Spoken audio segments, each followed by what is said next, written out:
This is a brief overview about what is accessibility and what is ADA compliance. First thing should be noted is they have something in common, but they are not synonymous. Accessibility deals with the ability of any given person to interact with a website in this particular context. So that includes those with permanent or long-term issues that affect vision, sight, mobility, motor control. But it also means just the user who's outside on a sunny day using their phone, someone who maybe broke their fingers and is still healing, people with reading disabilities, language barriers, things like that. So accessibility is a very broad topic. ADA compliance is specifically dealing with the Americans with Disabilities Act, and more so for those with permanent long-term effects on their ability to interact with things. So that will limit what we're going to discuss in terms of ADA compliance.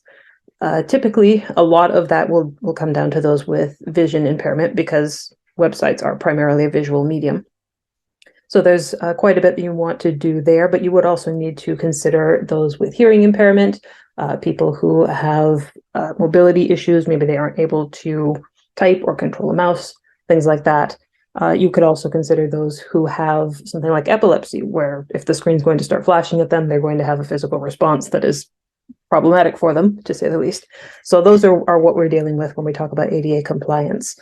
There are various steps that you can take to improve or maximize the accessibility and compliance of your content. That is going to be beyond the scope of this little overview, but we have some documentation that's available from Golden Shovel, which you can request, which has information on it, including some tips on things you can think about specifically within your content and whether or not it is optimized.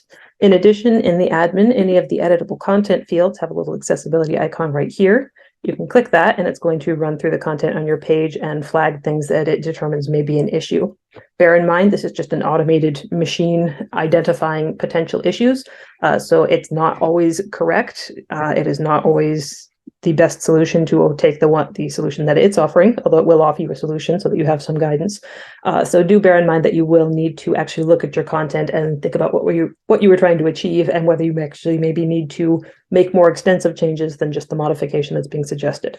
But that said, this is a very nice place to start and get some little tips about things that you might need to adjust, things you might need to be aware of, and you can see what they're going to suggest, and they even have a quick fix button that will help you apply those fixes. So you can see this is just running through all the ones it thinks are within this content area so that you can improve the content for the page. So those are tools that are available to you to work on your content. And the biggest aspect of accessibility in terms of your user's experience is going to be the actual content. Anything that can be built in or automated is something that we are already addressing. So if you look at this spreadsheet, ADA compliance can be broken down into 3 levels, A, AA, and AAA.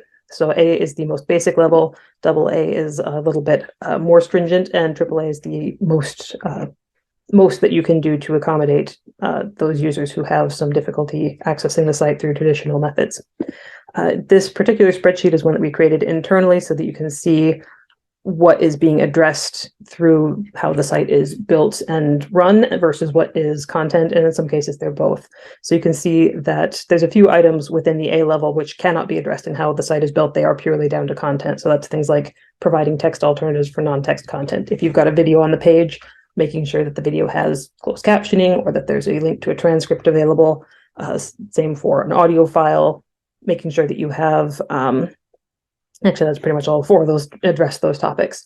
Anything else on the list, there are things that we can and have done and do as a standard part of our process to address those items in how the site is built. But in some cases, there are also areas where the content that you choose to put into the site also has an aspect on this. So logical structure, for example, would be using headings to display a hierarchy of the content on your page. And that means that someone who is visually impaired and needs to have a screen reader read out all the content on your page can have the headings read back to them and get a clear understanding of what content is on that page. They don't have to have the entire contents of the page read to them before they know if they wanted to hear all of that. They can get the topics.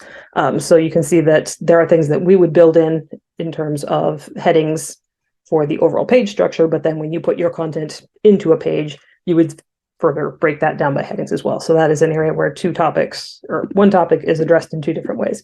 So this particular spreadsheet is here and indicates the basic ADA, which is any given site that we build will accommodate these items. And then on the AA level, we have what is addressed in the basic ADA, and then those who wish can request some extended ADA support. Once you start adding additional support for these things, sometimes you have to make some sacrifices, typically in the visuals of your design, but it will depend on what the content in question requires. So we don't necessarily do that by default, but it is available if you want to request it or inquire about it. And then for the AAA, you can see that we have basic ADA support for a few items on that, simply because that was feasible to build for any given site. We have some extended ADA, and then there's a further special request. So again, given that you're sacrificing a little bit more in order to do a particular thing, it is something that you can request, but it is not something that we would give you no choice about. So that is the general information on ADA accessibility. If you want to request either the spreadsheet or the PDF with the information of what the project or what the topic is and some of the suggestions, you can contact your gatekeeper or the support portal to request that.